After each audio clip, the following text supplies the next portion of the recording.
en esta ocasión. Queremos darle a entender que estamos muy contentos por la visita de cada uno de ustedes.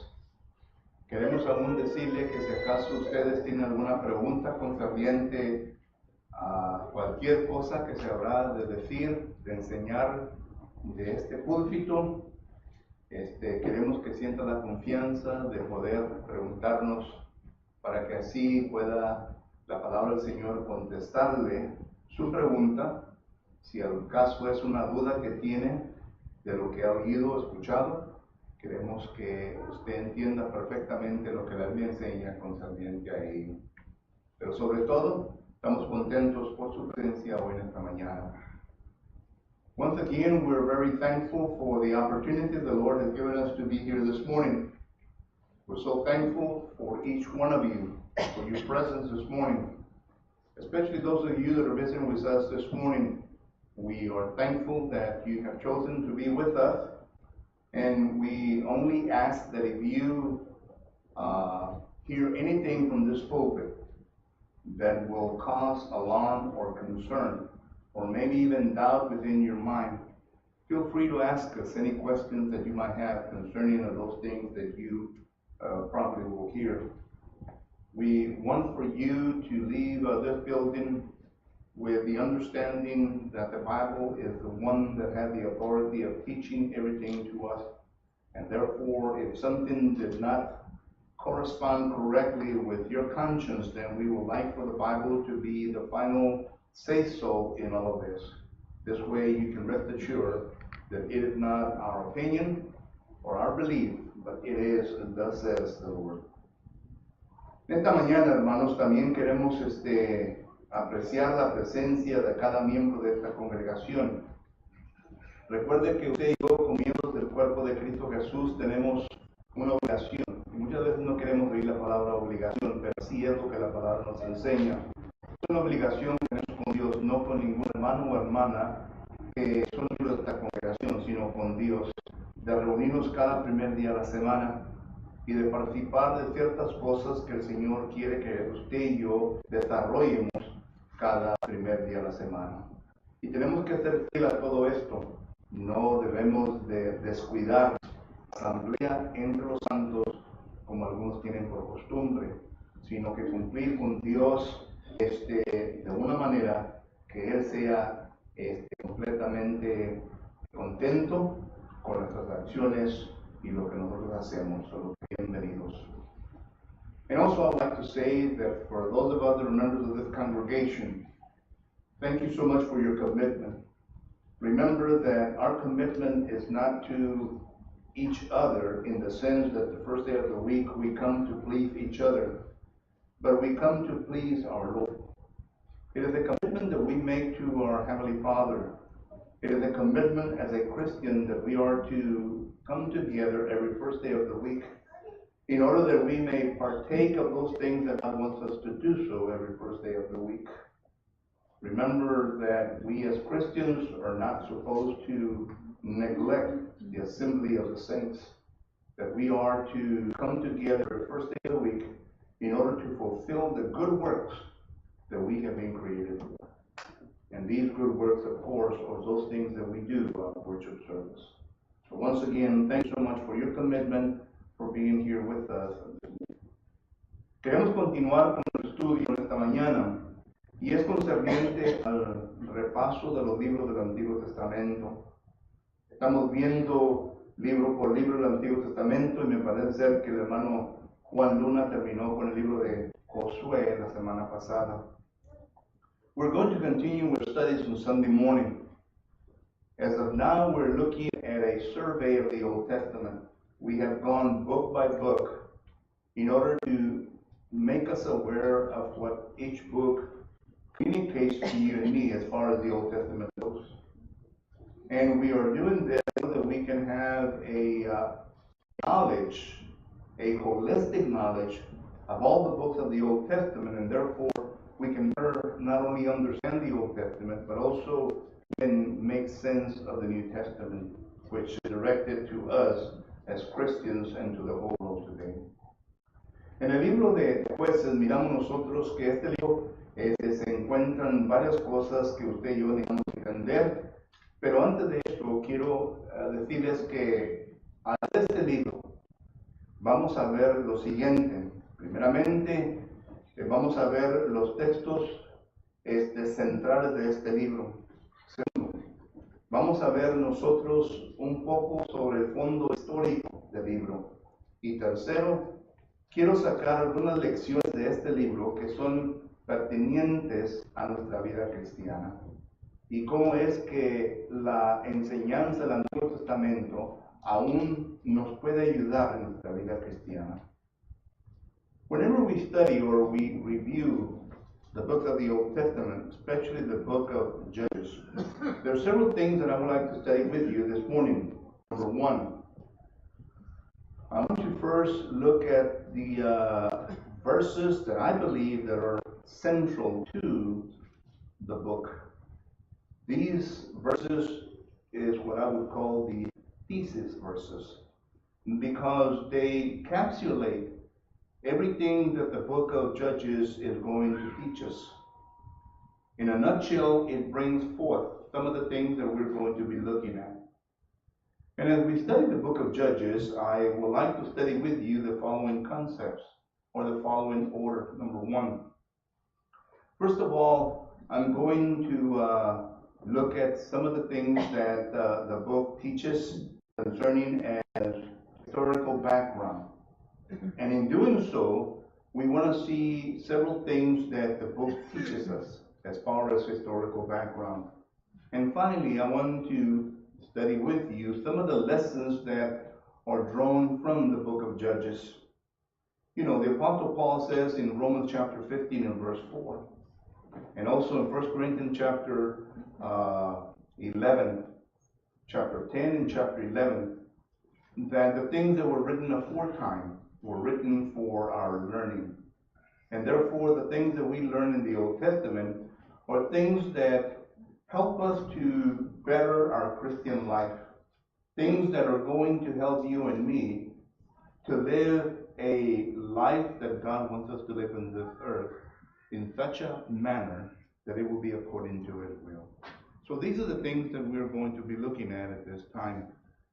En primer lugar, hermanos, miramos nosotros que en el libro de Jueces los versículos centrales de esta carta, y no los voy a leer porque son bastantes y nos quita tiempo concerniente al tiempo que tenemos disponible para leer o para desarrollar nuestro estudio. Sin embargo, esto no quiere decir que no es importante leer la Biblia, pero espero que usted los anote y los lea en casa.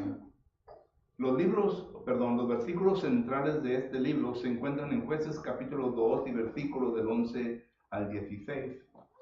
Como usted puede ver ahí, estos versículos nos enseñan concerniente a 6 puntos que vemos en el libro de Jueces. Número 1, miramos nosotros que el pueblo de Israel es un pueblo libre, que Jehová Dios los ha sacado de la esclavitud de Egipto y los ha traído por el desierto y los ha traído a este punto en su vida. Pero ahora estamos hablando de la segunda y empezando la tercera generación de las personas que Él sacó de Egipcio. Y por lo tanto miramos nosotros que esta segunda y tercera generación de israelitas fueron personas que no fueron instruidos por sus padres concerniente a la ley mosaica. Y a consecuencia de eso, miramos nosotros que los israelitas hicieron lo que bien les pareció. Es decir, que ellos, en vez de sujetarse a la voz de Jehová Dios, se sometieron a Baales, a dioses paganos, a dioses de la tierra a la cual ellos ahora se encuentran. La tierra que Josué vino a dividir y a repartir a las 12 tribus de Israel. Y miramos nosotros que a consecuencia de eso, la ira de Dios se manifiesta al pueblo de Israel. Y miramos nosotros en cómo Dios entonces, al demostrar su ira, los deja que las ciudades paganas a las cuales ellos están sirviendo en esta ocasión, se sometan como esclavos hacia ellos. Pero llega el punto que los israelitas se cansan de esta vida y comienzan a pregonar a Dios que Dios venga y los ponga en libertad de esta esclavitud, de este ambiente, de este tipo de vida. Y Dios entonces envía a un juez para que venga a sacarlos de esa condición pecadora y para que nuevamente puedan gozar la libertad y el gozo que gozaban antes de meterse en esta situación. Solo que estos son los puntos que los versículos del 11 al 16 nos declaran. Y miramos nosotros que este círculo vicioso es un círculo que continuamente se va a ver a través de la carta de los jueces. Whenever we look at the book of Judges and we study the book of Judges, we notice that the central verses of this book are found in chapters 2 and verses 11 through 16. And within these verses, you're going to notice that it draws a vicious circle. And the circle includes the following points. Number one, you will notice that the Israelites are people that have been taken out of captivity, that God has been with them throughout their journey through the wilderness. Nonetheless, now that they find themselves in the promised land, these people slowly, because of in the second and third generation, did not adhere to the Word of God.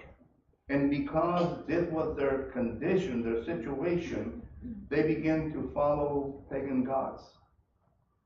And God allowed this to happen in their life. God allowed that the nation which they were serving, that they become their master, and the Israelites become their slave. And therefore we notice that the wrath of God begins to be manifested against the Israelites, to the point that they are now living a life without God. And the Israelites begin to notice this. And therefore they now enter into a supplication, into pleading to the Lord to help them out of that situation. And therefore we notice that Jehovah God sends a judge in order to deal with that sad situation. And once God deals with that situation through the judge, then we notice that the Israelites are back to where they started from. That is, they're living in peace, they are prosperous, and they are continuing with their life in that land. However, soon after that, we notice that they begin again. And this is the vicious circle that we notice within the book of Judges. And it's found in Judges chapter 2 and verses 11 through 16. Miramos nosotros entonces, hermanos, que este libro de Jueces es una época que se empieza en la historia del Antiguo Testamento. Usted recuerda bien que el libro del Antiguo Testamento tiene 39 libros y está dividido en 12 épocas. Ya hemos visto la época del antidiluvio, el postdiluvio, la época patriarcal. Hemos visto ya la esclavitud en Egipto. Hemos visto ya la salida de Egipto de esa esclavitud. Hemos visto las jornadas en el desierto. Y ahora entonces miramos nosotros que entramos en Jueces. Jueces es un libro que viene a describir la época de los jueces que Dios estableció en el pueblo de Israel. Algunos dicen que son 12, otros dicen que son 13 jueces. Y la simple razón en por qué hay una controversia en decir qué tantos jueces son es porque muchos no cuentan los hijos de Samuel, que fue Joel el primogénito y Abías el segundo. Se encuentra en 1 Samuel capítulo 8, versículo 2. Sin embargo, al leer el libro de Jueces, encontramos nosotros que empieza con el primer juez llamado Otoniel y termina con el juez llamado Samuel. Pero vuelvo a repetir, si acaso quiere incluir a sus dos hijos, entonces ya son más de 11 de 12 jueces.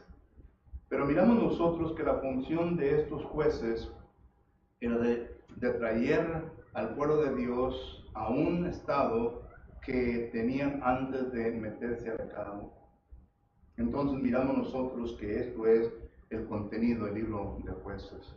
Segundo, miramos nosotros que el libro de Jueces es un poquito de figurar la fecha en cuando fue escrito. Recuerde que nosotros estamos siguiendo la cronología de un señor llamado James Ulises. Y James Ulises viene a describir que la cronología del Antiguo Testamento empieza en el año 4004. Y conforme a la cronología de James, entonces da a entender que el tiempo de Jueces fue más o menos en el tiempo de 500 a 1095. 1400 a 1095. Una época de 5 años o 300 años. Y esto es cuando miramos nosotros que se encuentra el libro de Jueces. Ahora, ha visto una controversia contra gente a quien ha escrito el libro de Jueces. Unos dicen que posiblemente fue Jeremías, otros dicen que posiblemente fue Ezequiel, pero ya estamos hablando de hombres que se notan y se describen más adelante en la historia de los hebreos. Pero miramos nosotros que la mayoría de los comentaristas dicen que es posible que Samuel es el que escribió este libro. Y yo estoy de acuerdo con ellos porque Samuel fue el último juez. Y este libro se viene a escribir más o menos en ese tiempo, de acuerdo a los comentaristas. Entonces Samuel sería el autor apropiado para este libro. Pero al final de cuentas sabemos bien de que es un libro inspirado por Dios, según comienza en 2 de Pedro, capítulo 2, versículos 20 y 21. Y entendemos que es Dios el cual nos está declarando y enseñando su voluntad. Se la ha revelado a la mente de los jueces y los jueces la han expuesto, y entonces ahora tenemos el libro de Jueces. Whenever we come to the point of looking at the Old Testament history, you need to understand that the Old Testament books are 39, and there are different divisions within 39 books. For example, when you want to look at the dispensations of the Old Testament, you will notice that there are 12 dispensations. Now, if you want to look at the major dispensations, there are two, which is the Patriarch and the Mosaic dispensation. However, when you break down those two major dispensations, which is the Patriarch and the Mosaic dispensation, then you have the individual dispensations. And you're talking about the antediluvian, the post-diluvian, you're talking about the Patriarch, you're talking about the Egyptian bondage, you're talking about when God liberated them from the Egyptian bondage, Exodus chapter 12 and verse 37. Then you're talking about the wilderness wandering, when they are 40 years in the desert. Then you come to the conquest, which is the book of Joshua. But then you come to the book of Judges. In the book of Judges, then this is where we're reading at. And according to the chronology of James Ulysses, because that is the chronology that we're following, he says and he communicates to us that this book, that this period of time is written within 1400 to 1095. That is the ending of the Judges and the beginning of the United Kingdom. And the reason why he comes to that conclusion, and I do agree with him, is because of Judges chapter 17 and verse 6, where it says, at that time there was no king over Israel. Judges chapter 19 and verse 1. You will notice that the scripture says there were no kings among Israel at that time. As a matter of fact, the last verse of this book, Judges 21 and verse 25, Judges chapter 21 and verse 25, it says, and these things were written when there were, at the time when there were no kings. Kings started in 1 Samuel chapter 8 with the first king being Saul. And that started in the year 1095. And you take 120 years out of that date and then give you the next portion of history that we read about in the Bible. Because each king reigned 40 years as a king in the city of Jerusalem. So we notice that this is, as far as the time frame, this is what we're looking at. Now, we also need to understand that as far as the author of this book, sometimes it's difficult to come with a name that stands out in the book itself. There is a great controversy concerning the author and concerning who wrote this book. Some of them have said it's Ezekiel, the prophet Ezekiel. Some of them have said it's the prophet Jeremiah. But we're talking about prophets that are still to come in the future.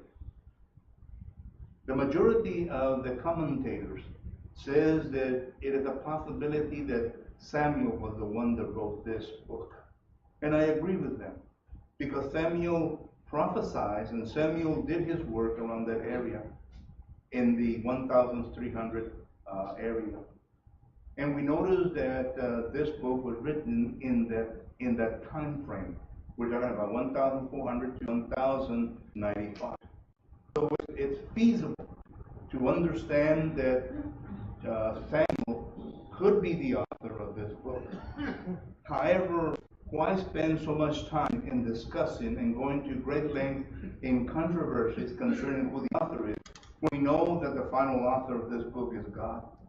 In 1 Peter chapter 2 and verse 20 and 21, we notice that the Bible says that men were chosen by God, inspired by God, in order for them to write what was in the mind of God.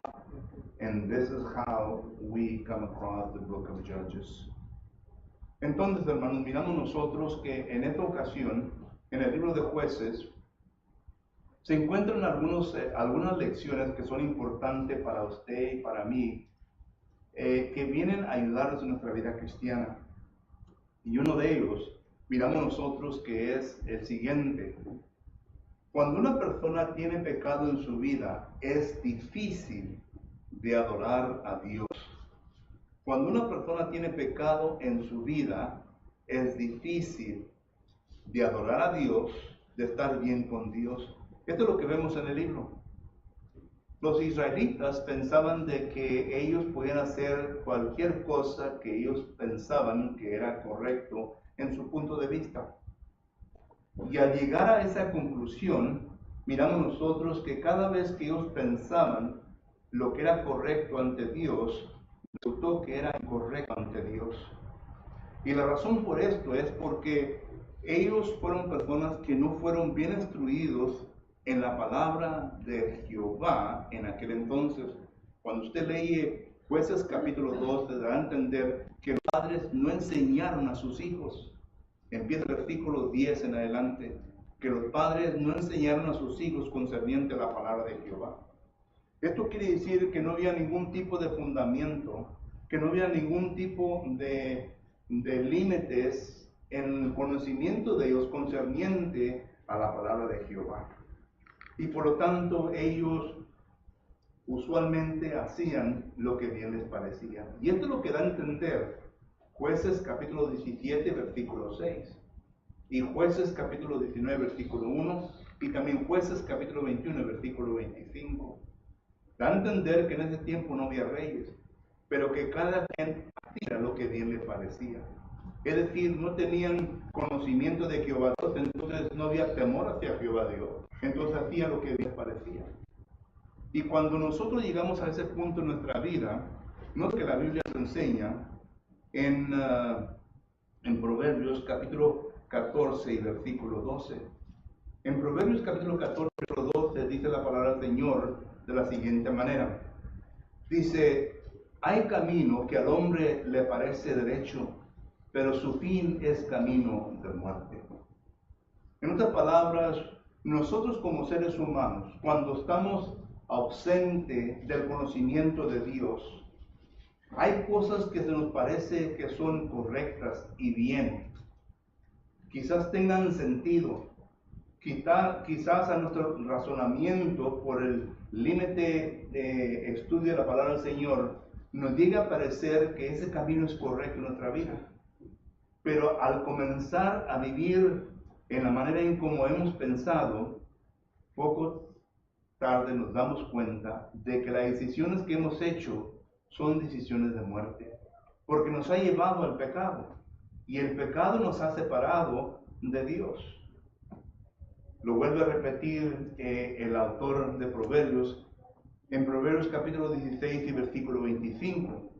Y recuerden que la repetición de cierta cosa quiere decir que es importante, urgente. Dice el versículo 25, Proverbios capítulo 16, versículo 25. Dice, hay camino que parece derecho al hombre, pero su fin es camino de muerte. El profeta Jeremías lo pone de esta manera, en Jeremías capítulo 10 y versículo 23. Él describiéndole al pueblo de Israel que se había extraviado de la voluntad de Dios y que ellos estaban ya haciendo sus propias decisiones.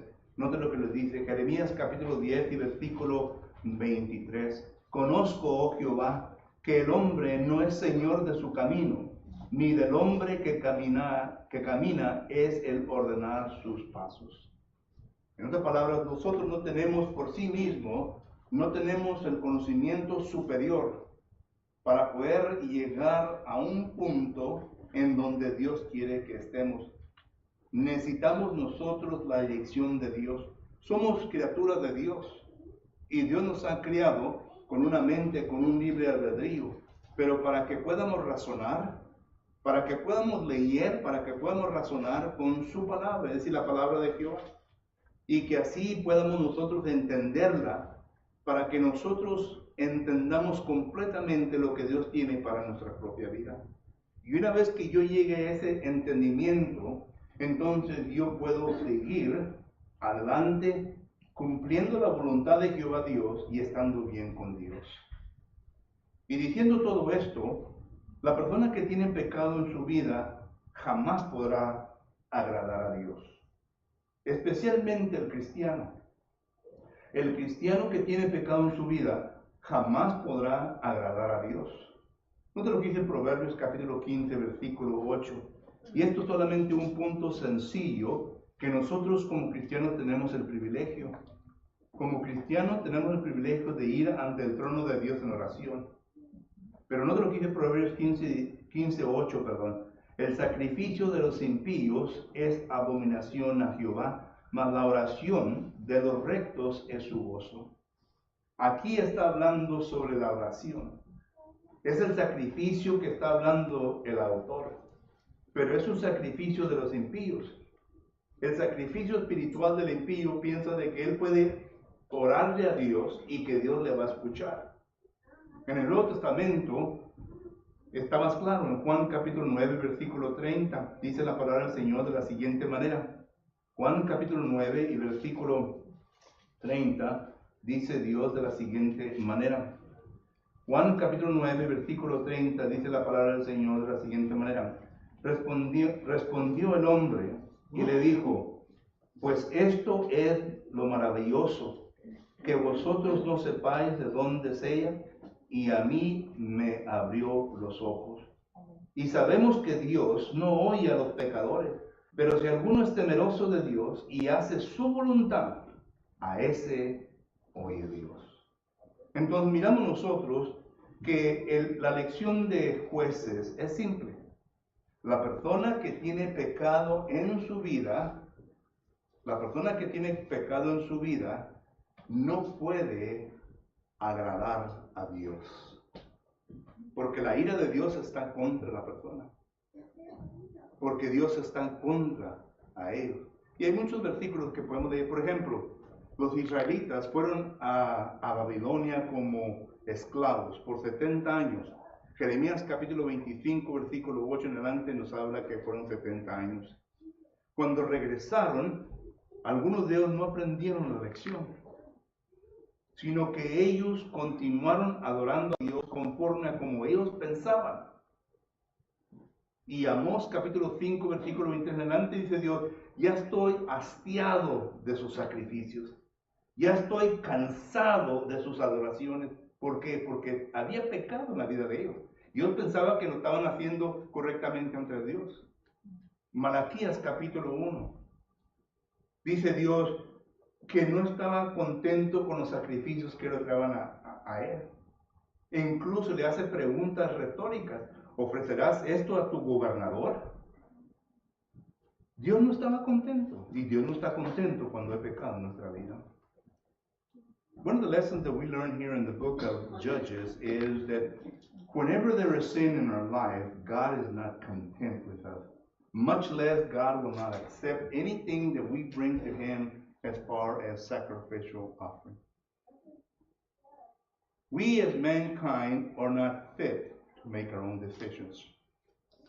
We don't have that capability because we have been created by someone greater than us, which is God. Genesis chapter 1 and verse 26, we notice that God has been created by God. And if God created us, then He is the one that has laid laws for us in order for you and I to live a happy life, to live a life in unity with our Creator. However, because of the free will that we have in us and the mind that we have fallen away from that pattern, thinking that we can think for ourselves, thinking that we don't need God in our life. Look at the atheists and look at the way they talk. You don't need God in your life. You can do things on your own. And sometimes we believe that. However, when we come to that type of mentality, you need to read Proverbs chapter 14 and verse 12. Because there it makes reference to the fact that we cannot think for ourselves. That is, that we cannot make our life in unity with God. We have to follow God's laws. Because the end of our putting things together in our life is going to be death. Look, he repeats that in Proverbs chapter 16 and verse 25. So what this is saying to you and me is that we need Jehovah God. And when you read Acts chapter 17 and verse 26 and 27, you notice that God has created us from one blood. And God says, and the purpose of the creation is to seek me, that is God. So that's what we do. We try to seek God in our lives. Because God is the one that has laid the laws for us to follow. And these laws are going to make us a better person. These laws are going to make us to function together one with another. These laws are going to help us to be perfected in a point that we can go and to live with Him eternally. Furthermore, the things that we offer God when we start doing things ourselves are an abomination to God. Prayer. We think that we can pray to God and do whatever we want to do in life. When you read Proverbs chapter 15 and verse 8, it says that the sacrifice of the wicked are an abomination towards Him. And He is making reference to prayer. In the New Testament, we read John chapter 9 and verse 30 and following, where it says that God cannot hear the prayers of a sinner, but He hears the prayers of those that do His will, those that are according to His laws, those that are following what He has to say. And as Christians, we need to understand that because, we need to understand that if we have sin in our life, our worship, anything that we do is not acceptable unto God. The Israelites had to find out that the hard way. Whenever prior to going to the Babylonian captivity, in Amos chapter 5 and verse 23 and following, God says, I hate the things that you are offering me. I hate everything that you're doing towards me. Why? Because there was sin in the camp. They were not doing things according to God's will. And then you go to the book of Malachi. Malachi is the book that was written after the 70 days captivity in Babylon. Jeremiah chapter 25 verse 8 and following speaks of that. So whenever you look at that book, you notice that Malachi is saying that God does not accept their worship service. And as a matter of fact, He uses rhetorical questions in order for them to understand and to reason together. Will you offer this to your governor? Will you do this to this? They wouldn't accept it. It was unacceptable. And they expected God to accept those things.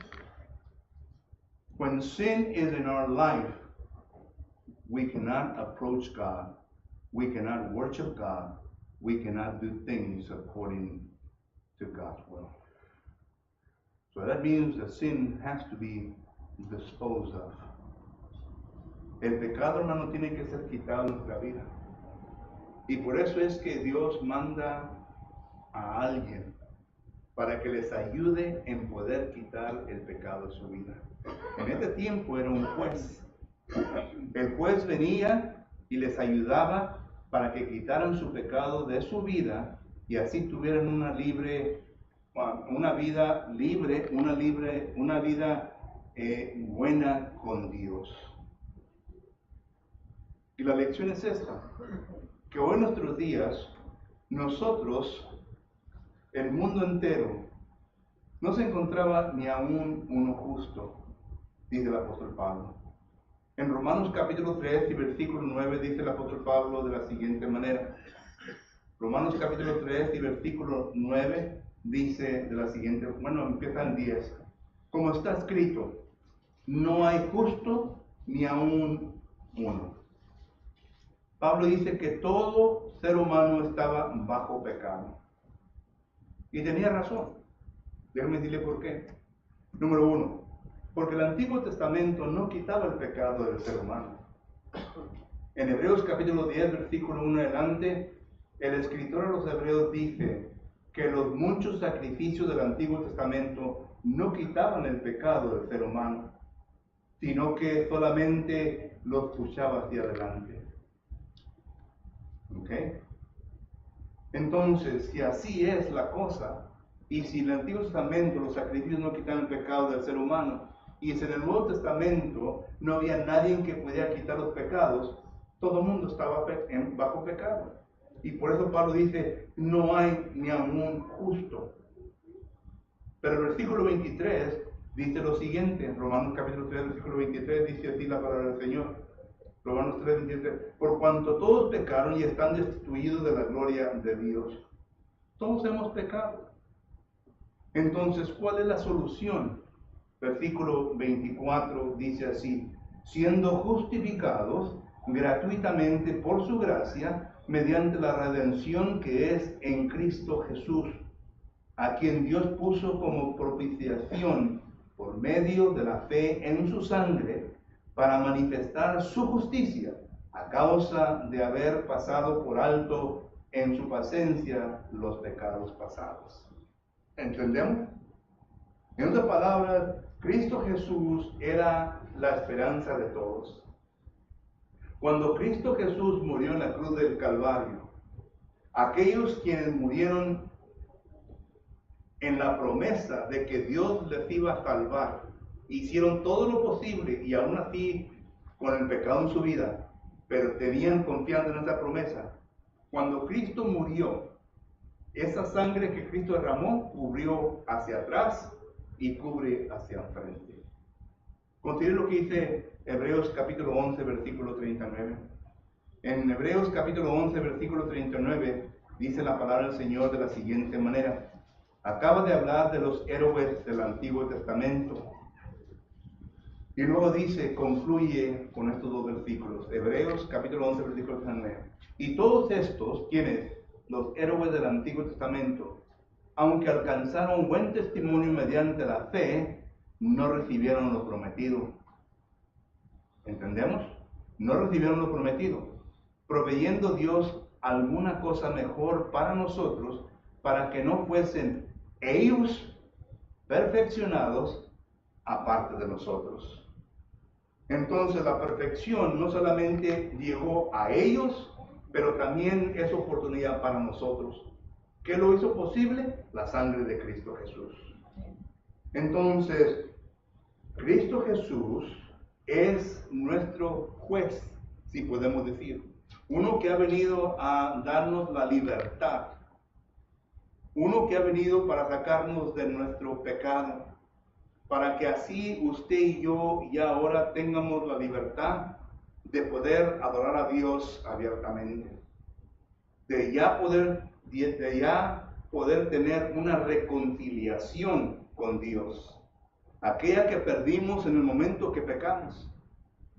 Y mediante el pecado que existió en nuestra vida hasta el tiempo que venimos a Cristo Jesús. ¿Recuerdan el texto de memoria? Por cuanto sois hijos, Dios ha enviado a vuestro corazón el Espíritu de su Hijo, el cual clama Abba Padre. Y ahora tenemos esa intimidad con Dios, tenemos esa relación con Dios. Ya el pecado no existe en nuestra vida, porque la sangre de Cristo Jesús nos está cubriendo. Y ahora Cristo Jesús es nuestro, aquel que viene a responder a Dios por nuestras faltas. Juan dice así: hijitos míos, no pequéis, pero si pecáis, tendréis que abogado.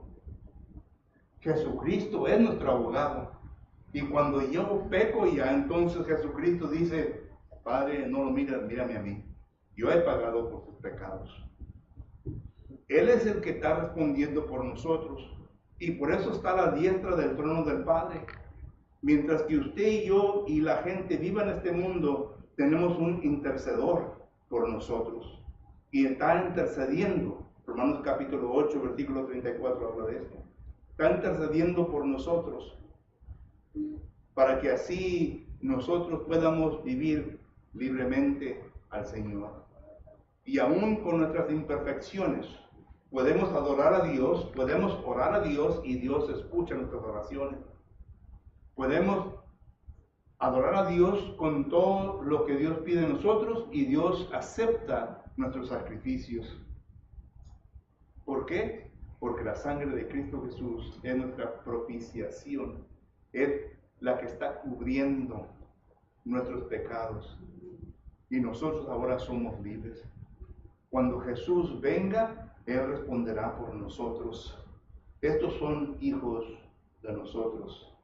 A estos nos vamos a llevar hacia el cielo. Pero la persona que no tenga esa protección, si usted, amigo o amiga, te encuentras entre nosotros esta mañana, quiero que entiendas algo perfectamente. Aunque creas en Jesucristo y aunque aceptes a Jesucristo como Señor, si acaso no te has sometido a la voluntad de Él, a los mandamientos de Él, Cristo no es tu abogado. Cristo no es tu intercedor. Cristo no te ha quitado tus pecados. Porque tus pecados únicamente se quitan cuando vienes a unirte con Cristo en la sepultura, en la muerte y en la resurrección de nuestro Señor Jesucristo. Cuando haces eso en tu vida, entonces tus pecados son quitados. Pero mientras que no hayas hecho eso, pero sigas haciendo las cosas que Dios quiere que hagas, sigas orando, sigas haciendo todo lo demás, Dios no puede aceptar eso de parte tuya, porque necesitas a Cristo en tu vida. Cristo es el mediador del hombre y Dios. 1 Timoteo 2:5 habla de eso. Él es el único mediador. Y necesitamos a Cristo en nuestra vida. ¿Cómo está tu vida, amigo? ¿Cómo está tu vida, amiga? Si no tienes a Cristo Jesús en tu vida, estás perdido. No hay esperanza para ti si acaso llegas de morir el siguiente día. Cristo es tu única salvación. Dice la Biblia que no hay ningún otro nombre bajo los cielos dado a los hombres en cual el hombre pueda ser salvo, únicamente Cristo. Hechos capítulo 4, versículos 12 en adelante. ¿Quieres en esta mañana ser salvo? ¿Quieres en esta mañana quitar tus pecados?